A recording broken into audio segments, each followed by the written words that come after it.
Amada iglesia, paz a vosotros. ¿Cómo se sienten, hermanos amados, en esta comunión de esta tarde? ¿Contentos? ¿Alegres? ¿Felices? ¿Dichosos? ¿Cuántas cosas más, verdad? Pues aparte de darles el saludo a ustedes, nos están transmitiendo a través de un canal local, ¿verdad? Es un canal de cable. Y según me dicen también pasa a otra aldea. Entonces, como Iglesia de Dios, saludamos allá a nuestros hermanos, a los oyentes y a los videntes que nos están viendo a través de este canal. El mensaje del Señor va para todos, y en esta tarde tenemos un mensaje que el Señor nos quiere dar. Entonces lo extendemos para toda alma que nos oye y que nos ve, y con la cual más adelante, Dios mediante, tendremos cómo tener comunicación con ellos para presentarles el Evangelio.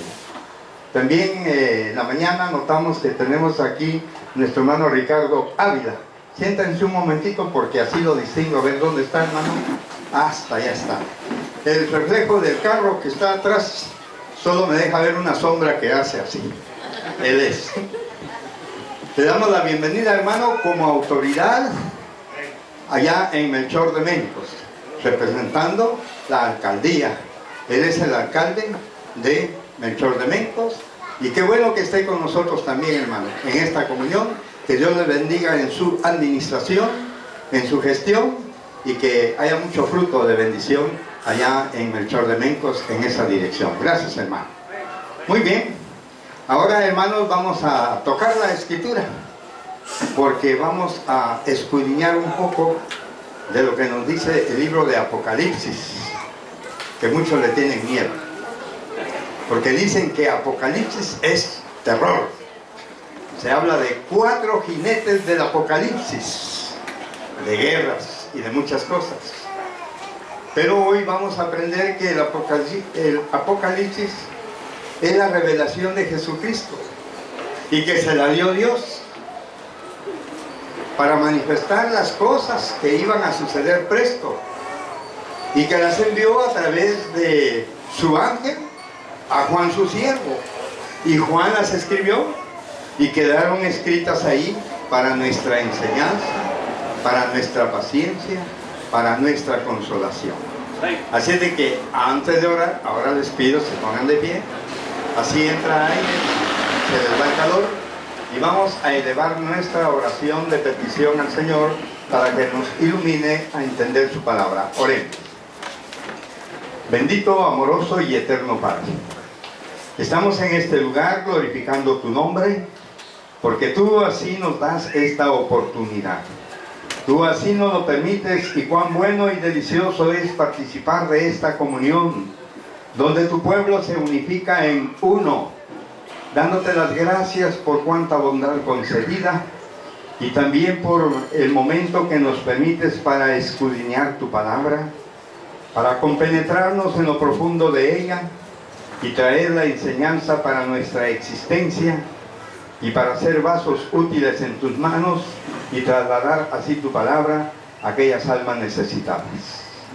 Permite que como el agua fría al alma sedienta, así venga a refrescar nuestro ser y a llenarnos de vida y de gozo en ti, Señor.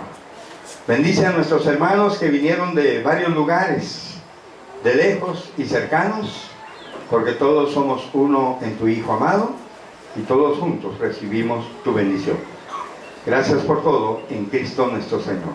Amén y amén. Siéntense, por favor, hermanos. Les decía que vamos a hablar un poco del Apocalipsis. Y el Apocalipsis en el capítulo 14 nos habla de mensajes de diferentes ángeles. La voz del primer ángel, del segundo ángel, el tercero y cuarto ángel. Y cada uno trae un mensaje. ¿Pero qué son los ángeles, hermanos? Mensajeros. Bueno, en Hebreos 1 dice que son espíritus administradores enviados en favor de aquellos que serán herederos de salud. Los ángeles son espíritus que se manifiestan en favor de nosotros. Por allá dice un texto que el ángel de Jehová acampa en derredor de los que le temen y los defiende. Tienen misiones, tienen ministerios, tienen funciones.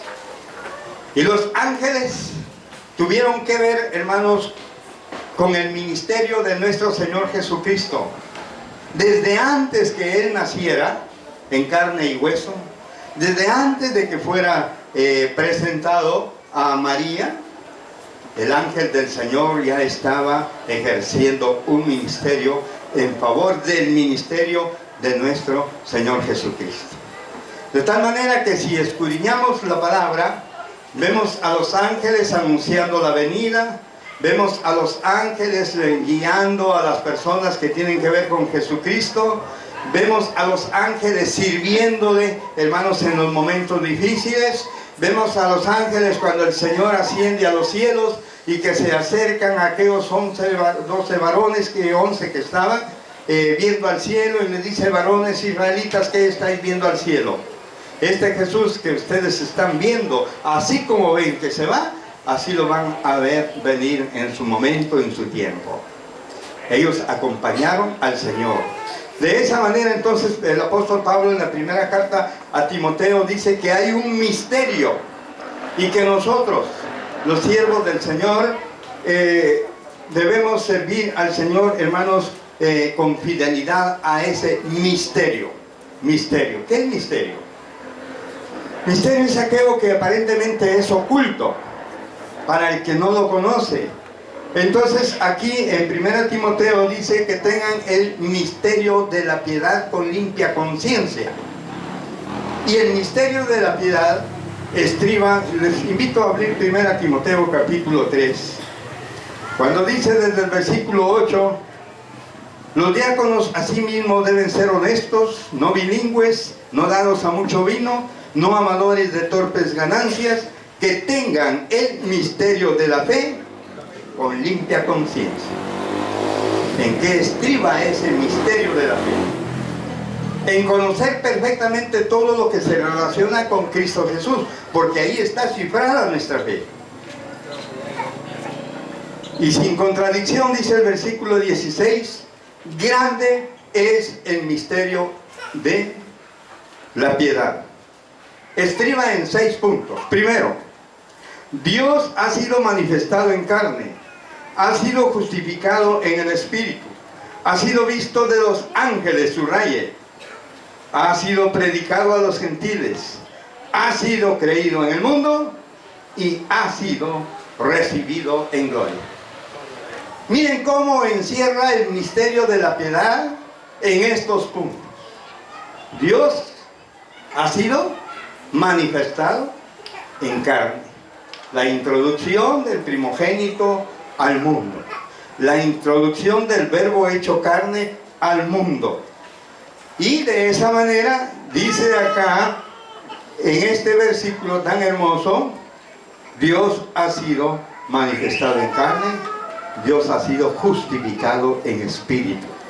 Cuando el Espíritu justificó las obras de Cristo, daba fe de que era el verdadero Hijo de Dios.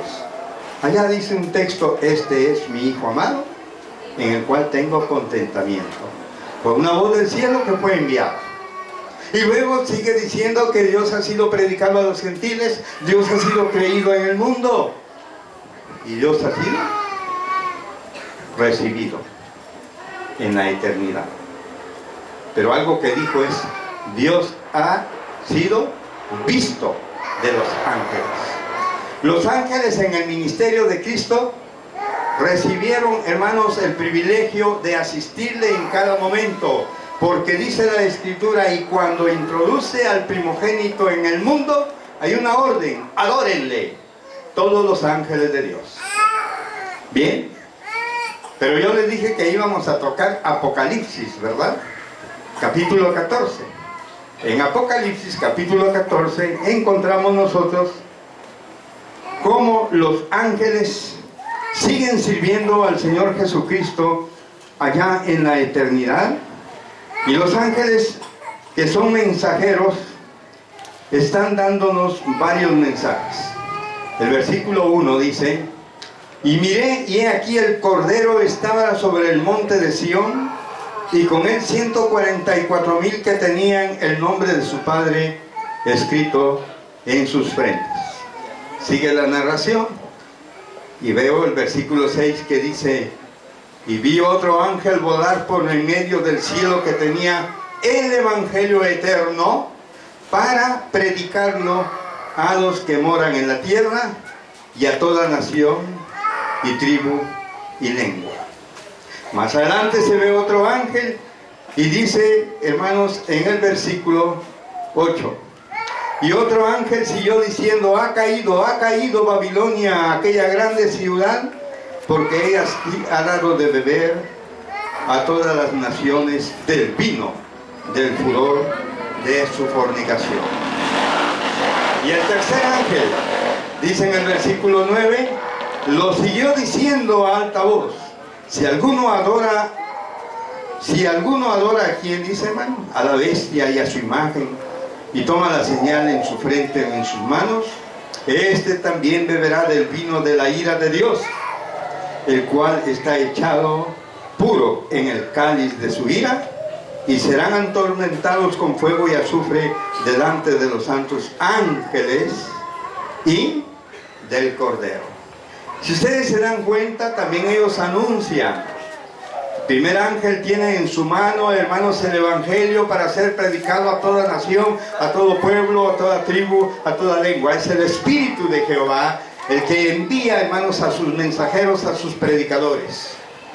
Pero también hay mensajes de sentencia para aquel que adora a la bestia, para aquel que anda en doctrinas ajenas, para aquel que no asimila la palabra de Dios. Pero estos ángeles dice que ven algo, y es donde vamos a bajar nuestra vista al versículo 14. Y miré, y he aquí una nube blanca, y sobre la nube uno sentado, semejante al Hijo del Hombre. La Escritura nos dice que la visión que se le presenta a Juan, ve a uno sentado en una nube blanca, y sobre esa nube el que estaba sentado era semejante al Hijo del Hombre. ¿A quién se le llama el Hijo del Hombre? A nuestro Señor Jesucristo. Y este Hijo del Hombre, que tenía en su cabeza una corona de oro, y en su mano una hoz aguda. La corona sabemos que significa reinado, gobierno, imperio. Y es el momento en que nuestro Señor Jesucristo está retomando el imperio sobre las naciones. Porque la primera vez que lo vimos en la humildad. Se anonadó a sí mismo, tomando forma de siervo, y aún estando en esa condición, dice que fue hasta la muerte, y muerte de cruz. Hebreos dice que lo vimos la primera vez, pero la segunda vez sin pecado le veremos.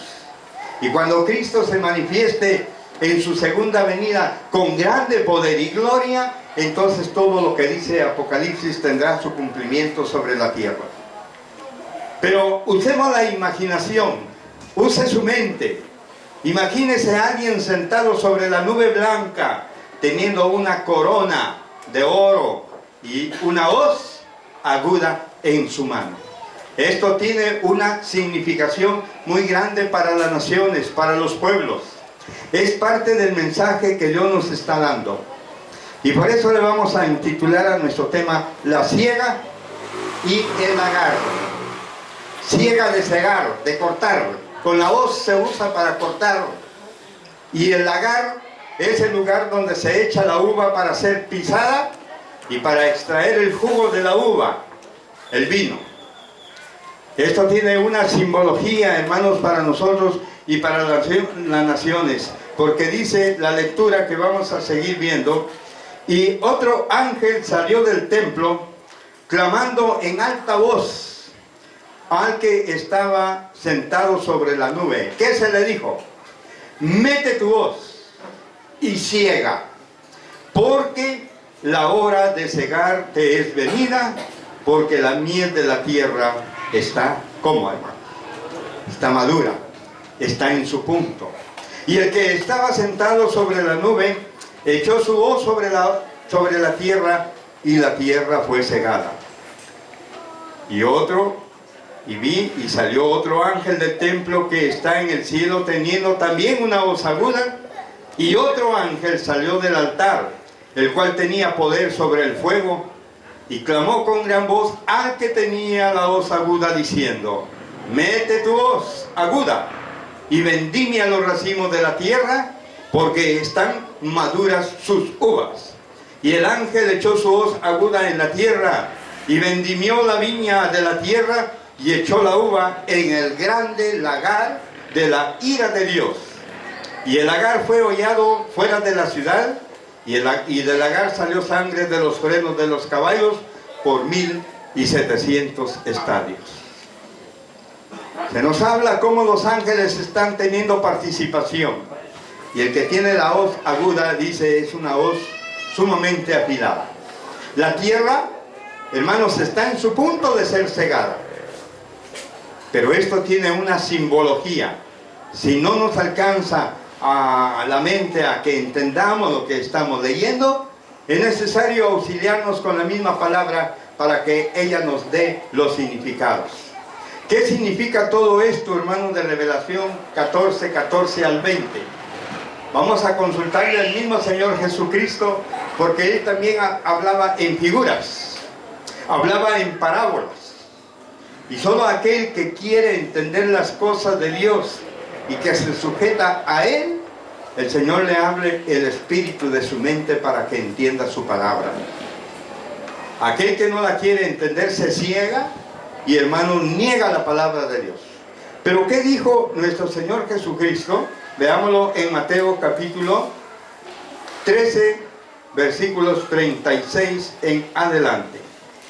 El Señor Jesucristo en este capítulo 13, del 36 en adelante, también hace una narración y dice así desde el 36.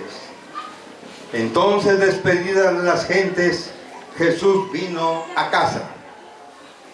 Y llegándose a él sus discípulos, le preguntan, le dijeron: decláranos la parábola de la cizaña del campo. ¿La habían entendido ellos? Todavía no habían entendido la parábola de la cizaña. Entonces ellos quieren que se le declare, y respondiendo él les dijo, y viene la declaración: el que siembra la buena simiente es el Hijo del Hombre, y el campo es el mundo, y la buena simiente son los hijos del reino, y la cizaña son los hijos del mal. ¿Verdad que ya se va aclarando? Significa el mismo mundo ese campo, hermanos. Acaban de cantar los jóvenes ahí, el hermano también, y dice que los campos blancos listos están, esperando manos que los cegarán. ¿Quiénes son los que van a cegar en el fin del mundo? Ahorita se nos manda a nosotros a predicar y a sacar producto de la predicación del Evangelio. Pero al final de los siglos habrá un corte especial, y sigue diciendo aquí el versículo 41. ¿Qué ha de suceder? Porque así será en el fin de este siglo, dice el versículo 40. De manera que como es cogida la cizaña y quemada al fuego, así será en el fin de este siglo. Enviará el Hijo del Hombre a quienes, hermanos, a sus ángeles, y cogerán de su reino todos los escándalos y los que hacen iniquidad, y los echarán en el horno de fuego, y allí será el lloro y el crujir de dientes. Entonces los justos resplandecerán como el sol en el reino de su Padre. El que tiene oídos para oír, oiga lo que el Espíritu dice a las iglesias. Notemos que juntamente, hermanos, con la sentencia de juicio y de castigo para el malvado, viene la promesa de Dios. Y la promesa de Dios la podemos leer en el 43. Entonces los justos, dice, que van a resplandecer. ¿Cómo, hermanos? Como el sol en el reino de su Padre. El que tiene oídos, oiga lo que el Espíritu dice. La justicia del justo, hermanos, en aquel día se ha de manifestar. De manera que en Apocalipsis, cuando se le dice al ángel, mete tu hoz y ciega, porque la miel de la tierra está ya madura, significa la ciega es el fin del mundo. Eso nos lo está diciendo Cristo en su parábola en Mateo capítulo 13. Los segadores, hermanos, son los ángeles. Recuérdense que dice allá, hermanos, en 1 Corintios capítulo 15 y 1 Tesalonicenses capítulo 4, hablando de la resurrección. Habla de que los ángeles vendrán, el Señor con voz de trompeta, sí, el arcángel de Dios, hermanos, enviará, sonarán las trompetas los ángeles y juntarán a los escogidos de Dios. Estos van a resucitar primeramente. Los ángeles siguen teniendo un ministerio acá. Son los segadores, hermanos. Y las cizañas son los hijos del malo. Son aquellos que no obedecen al evangelio. Son aquellos que repudian las cosas de Dios. Los que se oponen, los que tienen reparos, los que no obedecen. Y para esto dijo aquí el Señor, pues es el lloro y el crujir de dientes. La cizaña son los hijos del malo, el campo es el mundo, y el horno de fuego es el lloro y el crujir de dientes. Vemos entonces el cántico de la Escritura, que la Escritura nos va revelando, hermanos. Moisés hizo un canto muy especial en el libro de Deuteronomio, quinto libro de la Escritura. Vamos a ver cómo escribió Moisés en el capítulo 32. ¿Recuerdan ustedes que Moisés también era profeta, verdad? Pues el profeta Moisés, al escribir esta porción que vamos a leer en el capítulo 32 y versículo 32, que está hasta el 43, también nos da una referencia para entender mejor las cosas. Dice, porque de la vid de Sodoma y la vid es la vid de ellos, y de los sarmientos de Gomorra, las uvas de ellos son uvas, ¿cómo, hermanos? Ponzoñosas. Racimos muy amargos tienen. Sodoma fue una tierra corrupta que Dios decidió destruirla, porque el pecado había rebalsado la copa de la ira de Dios. Y dice que el fruto de ellos, aquí Moisés dice, hermanos, porque de la vid de Sodoma es la vid de ellos, y de los sarmientos de Gomorra, las uvas de ellos son uvas ponzoñosas. Racimos, ¿cómo? Muy amargos. La uva es deliciosa, hermanos, cuando es roja.